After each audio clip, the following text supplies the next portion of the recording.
నమస్తే మేడం. నమస్తే అన్న, నా పేరు ప్రసన్న. మేడం, అయితే ఇప్పుడు జిహెచ్ఎంసీ ఎన్నికలు ఏ విధంగా ఉండబోతున్నాయి అనుకోవచ్చు? ప్రభావం ఏ విధంగా ఉంటుంది? ఏ పార్టీ వస్తుంది అనుకుంటున్నారు? ప్రజలు కూడా ఏ పార్టీ వైపు ఎక్కువ ఉన్నారు అనుకుంటున్నారు? ఇదే క్రమంలో పిఆర్ఎస్, బీజేపీ, జనసేన కలిసి పోటీ చేయబోతున్నాయని చెప్పేసి స్వయాన కవిత గారు కూడా చెప్తూ ఉన్నారు. అంటే దీని ద్వారా ఎలా ఉండబోతుంది అనుకోవచ్చు? కలిసి పనిచేయాల్సిన అవసరం బీఆర్ఎస్ పార్టీకి ఎట్టి పరిస్థితుల్లో లేదన్నా. ఎందుకంటే ఇప్పుడు కాంగ్రెస్ ప్రభుత్వము 6 గ్యారంటీలు ఏవైతే ఇచ్చిందో అవి ఏ ఒక్కటి కూడా అమలు చేయలేదు. ఇంటింటికి ఎలా వెళ్ళాలి మేము ఎలక్షన్లలో అనే డైలామాలా ఉన్నారు. జిహెచ్ఎంసీ ఎలక్షన్లు ఎప్పుడు పెట్టాలనేది కూడా వాళ్ళకి ఒక క్లారిటీ అనేది లేదు. ఎందుకంటే జనాలకి ఫస్ట్ రీచ్ కావాలంటే మేము ఇచ్చిన 6 గ్యారంటీలను ఎక్కడ ప్రశ్నిస్తారో. ఇప్పుడు మహిళలకు 2500 చెప్పారు. ఏ మహిళలకు వచ్చింది? తులం బంగారం చెప్పిర్రు. ఎవరికి వచ్చింది? కళ్యాణ లక్ష్మి చెప్పింది. ఒక్క పథకం కూడా ఇప్పటి వరకు కాంగ్రెస్ హయాంలో కాలేదు. కాబట్టి వాళ్ళకు జిహెచ్ఎంసీ ఎలక్షన్లు ఎలా ఎదుర్కోవాలని ఒక భయభ్రాంతిలో ఉన్నారు. అవి ఇప్పుడు వస్తాయా, ఇంకా 6 మంత్కి వస్తాయా, 4 మంత్కి వస్తాయా అనేది గ్యారంటీ లేదు. ఇంకొకటి వచ్చేసి బూత్ కమిటీలు వేసి వాళ్ళకు ఒక ఏజెంట్లను ఎవరిని కూర్చోబెట్టాలనేది కూడా క్లారిటీ లేదు. ఎందుకంటే కాంగ్రెస్ ప్రభుత్వంకి ఫస్ట్ ఎవరు వచ్చి కార్యకర్తలు అనే వాళ్ళు కూడా ఎవరు లేరు. అక్కడ బూత్ కమిటీలో ఒక 6 మందిని కూర్చోబెట్టాలంటే కూడా వాళ్ళు వెతుక్కునే పరిస్థితిలో ఉన్నారు. కాబట్టి ఇప్పుడు ఈ ఉన్న గవర్నమెంట్ అయితే ఇప్పట్లో ఎలక్షన్లు ఎప్పుడు పెడతామని వాళ్ళకు ఒక క్లారిటీ లేదు. బీఆర్ఎస్ చాలా క్లియర్గా ఉంది. ఎప్పుడు ఈ నెక్స్ట్ మంత్ ఎలక్షన్లు పెట్టినా మేము ప్రిపేర్గా ఉన్నాము, మేము విన్ అవుతాము, మాకు ఆ క్లారిటీ ఉంది. ఎవరితోని పొత్తులు పెట్టుకునే అవసరం అయితే మాకు లేదని మేము అనుకుంటున్నాం. ఇప్పుడు జిహెచ్ఎంసీ ఎలక్షన్లో ఏ విధంగా ఉండబోతుంది అనుకోవచ్చు? అంటే పార్టీల ప్రభావం కానివ్వండి, ఇప్పుడు ప్రజలు కూడా సపోర్టివ్ కానివ్వండి, ఎట్లా ఉండబోతుంది? ప్రజలు చాలా క్లియర్గా ఉన్నారన్న. మీరు ఏ గడపకి వెళ్ళినా, ఏ ఇంటికి వెళ్ళినా, ఎవరిని కదిలిచ్చినా ఒకటే మాట చెప్తారు, మేమేం కోల్పోయినామో మాకు తెలుసు.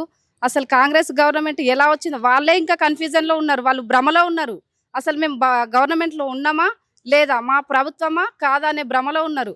బీఆర్ఎస్ నుంచి కాంగ్రెస్కి వెళ్ళిన ఎమ్మెల్యేలే చెప్పుకోలేని పరిస్థితిలో ఉంది. కాబట్టి వాళ్ళ డైలమా వాళ్ళకు ఉందన్న. చాలా క్లియర్గా ఉన్నాం మేము. బీఆర్ఎస్ ప్రభుత్వం 10 రోజులలో ఎలక్షన్లు వచ్చినా మేము ఎదుర్కోనికి సిద్ధంగా ఉన్నాము.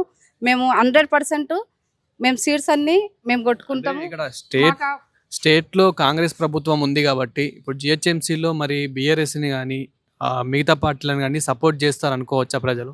ఇప్పటికీ స్టేట్లో మేము ఉన్నాము అని వాళ్ళు ధైర్యంగా లేరు. ఉన్న ఎమ్మెల్యేలకు కూడా మేము కాంగ్రెస్ అనేది చెప్పుకునే ధైర్యం లేదు.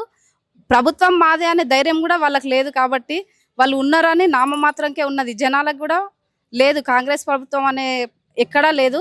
మీరు ఎక్కడ ఏ ఇంటికి వెళ్ళినా, ఎవరిని అడిగినా, చిన్న పిల్లాడిని అడిగినా చెప్తారన్న. చాలా క్లియర్గా ఈ గవర్నమెంట్ ఏదిరా నాన్న అంటే కేసీఆర్ అని చెప్తారు. రేవంత్ రెడ్డి అనేది ఎవరికి నోట కూడా రాదు. ముఖ్యమంత్రి రేవంత్ రెడ్డి అనేది పుస్తకాల్లో చదువుకోనికి, ఫోటోలలో పెట్టుకోనికి తప్ప ఎక్కడ ఎవరికి లేదు, తెలియదు.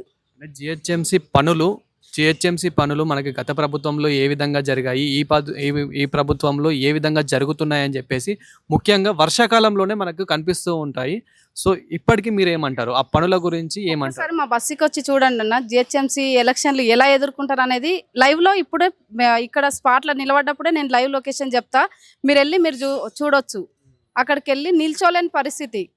డ్రైనేజీ చూసినా, ఎక్కడ కరెంటు స్తంభాలు చూసినా, ఎక్కడ చూస్తే అక్కడ బీభత్సంగా వర్షం. ఒక చిన్న వాన పడితే, అసలు వర్షాలే లేవు, ఒక చిన్న వాన పడితే ముక్కు పూసుకొని వెళ్ళే పరిస్థితి ఉంది. కాబట్టి వాళ్ళకు ధైర్యం చేస్తలేరు. ఇప్పుడు ఎలక్షన్లు ఎలా పెట్టాలనే ఒక కన్ఫ్యూజన్లో ఉన్నారు.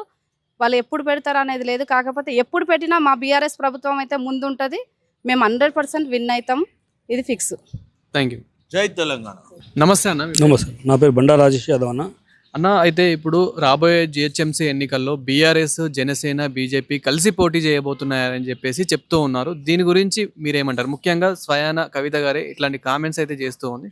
దీనిపైన మీరేమంటారు? వీలైతే కాంగ్రెస్ కలుపుకోమంటారు. వద్దన్నాడు. వీలైతే కాంగ్రెస్ కలుపుకోము. కూటమి రామా తెలుసుగా 2014 కూటమి చేస్తే ఏమైంది?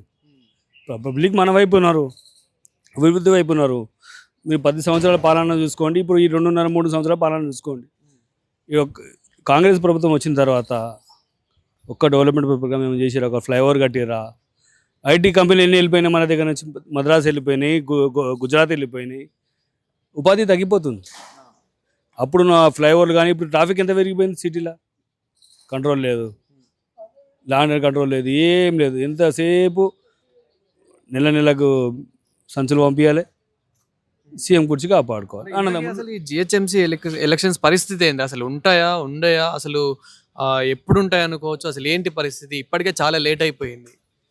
లేట్ అయితే అయింది, కానీ ఇప్పుడైతే వాళ్ళకు సర్వే అనాలిసిస్ ప్రకారం వాళ్ళకు సర్వే లేదు కాబట్టి అభివృద్ధి చూపించుకోలేకపోతారు. కాబట్టి వాళ్ళు పబ్లిక్ను టైంపాస్కి పెట్టి మేము ఇది చేస్తాం, మేము అది చేస్తాం అనే ఒక అపోహలు పెట్టి కాలం గడుపుదామని ఆలోచన ఉంది వాళ్ళకి.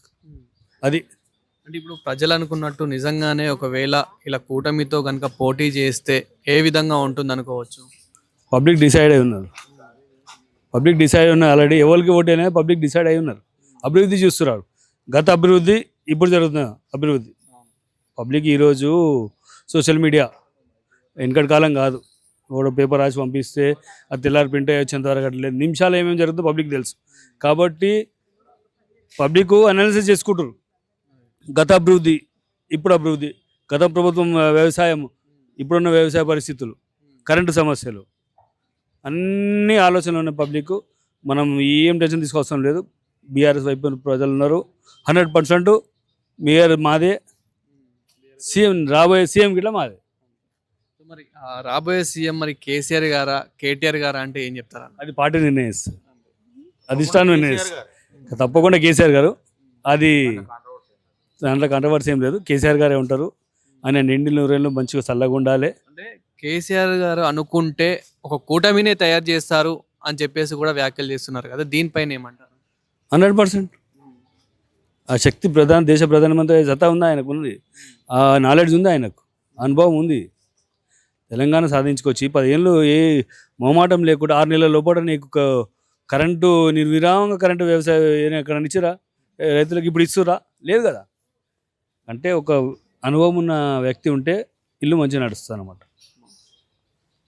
ఈ రియల్ ఎస్టేట్ బ్రోకర్కి ఏం చెప్తాం చెప్పు? అన్నదమ్ములు సంపాదించుకొని సరిపోతుంది, కానీ ఇక మిగతా ఏం లేదు ఆడ.